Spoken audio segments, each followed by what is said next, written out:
London-based. I'm going to run through very briefly a little bit about our history, but I might skip through some of the slides so there's time for questions for everybody, Jakob, because we're running a little bit over. So the Bureau was launched in 2010. I wasn't there at that point, I was somewhere else. It quickly made its mark in London. It's still one of the very few sort of not-for-profit newsrooms in the UK which is not part of mainstream media, in that we work as a business-to-business organisation in publishing partnerships, as it says, working collaboratively. We have a really nice website that my colleague designed, but we mainly, we're very keen to work with other people. In the last year we've worked with CNN, BBC, lots of different local news organisations in Africa, Middle East and so on. So we work with anyone who will take our stuff. It's all available free to them because we're funded, as it says, philanthropically. So we don't have to ask for money for our reporters to, for our articles to be syndicated. We started off really working much more in the kind of justice field, and probably our most famous first project was drone warfare, and it was a really good project. It's a legacy project for us now, but we've now kind of migrated it onto something called Shadow Wars, which is looking at Trump's covert wars across the globe. But we started really with lobbying, drones and political funding, and we're part of the whole kind of English obsession with MPs' expenses, which was really interesting. So this is a horrible slide, sorry, I did it really at speed very quickly on Friday. This is just to give you a sense of the four main topics we work on. I'm not going to expect you to look at it now, but we do Shadow Wars, as I said, and that's really looking at what's happened to drone warfare since Trump came to power. So obviously under Obama there were a lot of drone attacks, it's slightly changed now, so we're tracking it in a different way. We're also looking at global superbugs. I think this is an amazing project. I think it's actually funded by the European Journalism Centre with Bill and Melinda Gates, isn't it? It's certainly administered, I think, by EJC. It's an amazing project. We've worked with brilliant reporters in Malawi, about to go to Cambodia, India, looking at how antibiotic resistance is really fueling all sorts of other problems in developing countries. Food and farming is a bit different for us. We're working with The Guardian in a very unusual partnership because we're really mostly just working with them. They fund our reporters. We work very closely with them on stories, and they kind of drive the agenda, which is a bit unusual for us, but it's been a really great partnership. We've generated some great stories. Lastly, and this is the topic I'm going to really talk about tonight, is our Bureau Local project, which some of you might be aware of. It's a really interesting project, and it only launched last year.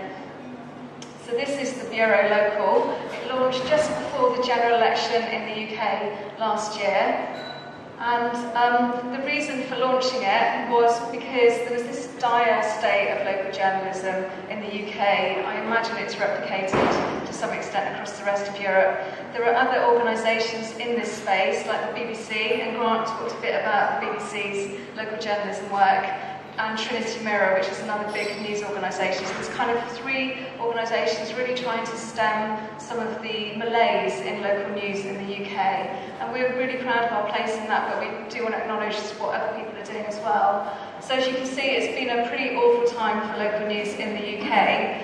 So we wanted to make sure that we did something a bit different, and we have some really good data journalists working, or rather we recruited data journalists to work with us at the Bureau, and we decided to open up all our data. So all the data that we collect is open for members to use. In fact, it's open, everything we use is completely open, but we have a process by which we open it up to members first. So we collaborate. Now what we mean by that is we now have 800 members. They're local journalists, they're coders, they're developers, illustrators, graphic designers, citizens, concerned citizens, and they have all worked together to produce some amazing journalism this year. And as it says there, we synchronise our publications. So before we plan a story, we do what's called a reporting recipe, which is where we explain what our story is going to be. And you can look at these reporting recipes on our website. We explain what the main story, the kind of national story, will be in the Bureau newsroom. And then we open up the data that means that local journalists can follow their own and develop their own story locally to give their, to hold local power to account, because we're holding national power to account. And it has been an amazing experiment and really useful. And as it says there, we think we're reaching audiences that haven't been well served, but we're always willing to learn. And I think there's a lot more we can do in that sphere. Did I go backwards? No, that's fine, yes. So it's a collaborative network, so we work with local journalists together. The first story was on dark ads, which has become a massive story in the UK. And so that was our kind of first story. It kicked off, and at this point we worked with 350 members. So the membership, the network grew quite quickly. And our members don't pay, our Bureau local members don't pay to be part of that network, because we're already funded by Google, actually, D&I funding to do this work, so we don't need them to pay us. We want to foster more local accountability. So that was some of our first stories in the 6 weeks that's our general election period of 6 weeks. We then moved on to an amazing investigation by Maine on domestic violence. And this was something that we're all still really proud of. That, again, generated a lot of local news stories all around the country, but has gone on to a theatre project, which is amazing. I'm going to go and see it on Thursday night. I'm really looking forward to it. This was with one of the women who was subjected to domestic violence in a refuge, and she's gone on to develop a stand-up comedy routine around being what she calls a connoisseur of refuges. It's absolutely amazing. Hopefully we can share it in video on the website at some stage. So that's our latest kind of quite innovative project. I took this photo, I'm very proud of it. This was our next project, was about cuts to council funding, and of course that has ramifications for all sorts of communities. So we got people to pitch in and tell us who's affected. So this was a hack day that we ran, or a collaborative journalism day, in 5 different cities, one weekend, one rainy Saturday I think it was, and it gathered together.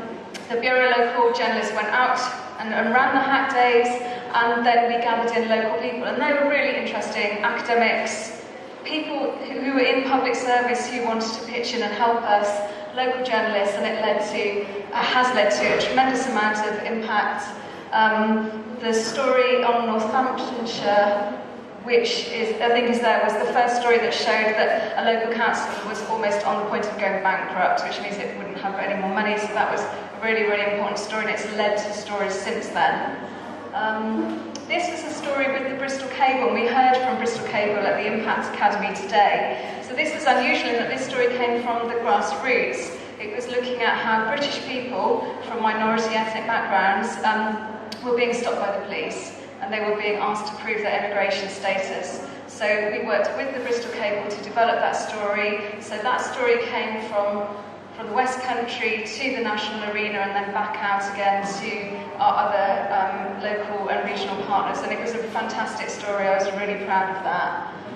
This is our mega farm story. So this was we've linked up our food and farming project to our Bureau local partners, and it's been a really interesting, great infographic by our data journalist, Charles. A really interesting analysis of how farming in the UK is intensifying, and it was really useful to work with our local partners on that. And this is our latest project, Dying Homeless. We're all, I think really proud of this project. It's, we have worked with homeless charities. We've worked with all sorts of people, doctors who were recording deaths of homeless people, actors, Jeremy Corbyn, obviously the Labour leader, other people like Lorraine Kelly, a presenter. There was action all over the country. It's still ongoing. It's something we've just marked the first year of that project, and we hope it will keep going. And ONS, which is it's the Office for to national statistics in the UK, so it's now counting homeless deaths. And that's when you see that your work has measurable impact. And that has happened all over the country and with academics. And it's because we worked with our members. You know, it couldn't have happened without them. 5 journalists in a London newsroom could not have achieved what we've achieved. So this is where we come to the next horrible slide, again from me rather than from my boss. So now we're looking at, okay, so we have these amazing members working in our local network.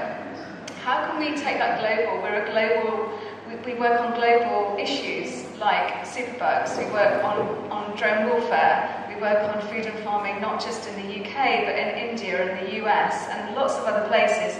So how do we deepen what we're already doing with local people and start to develop perhaps a global membership project? We have no answers. We're right at the beginning of the research process. We're 6 weeks in. I'm 6 weeks in. All I'd say is that my background is writing books about marginalised communities and doing a lot of journalism with communities. I see people as allies to work alongside, and there's this great mantra from the disability community, which is nothing about us without us, and it's a real lodestone to our work. We want to be allies to people on the ground. We don't want to speak for them. We want to work with them, and we hope that that will yield new members working with us, but we don't know how much they'll give us. We're hoping, you know, maybe €5, maybe a little bit more, we don't know. We haven't decided what we'll ask. We're not sure that we should ask for money in all circumstances. It might be, there are other ways to engage people, which is something that Emily said, and we're really keen on as well. You know, one of the people who's not here, I think it was Duncan, who has left for the evening, who was part of the News Impact Academy, made the point that we're working in a global arena where £1 in India is very different from £10 in the UK. So maybe we should be thinking, how do we make that work? Because we'd like to involve people, diverse communities all over the world in our work. We've just been working on women losing their wombs in Malawi. We don't want to stop telling those stories, but how do we make that appropriate as a membership bid? I have no answers, but those are the kind of questions we're asking ourselves at the moment. I think I'll stop there.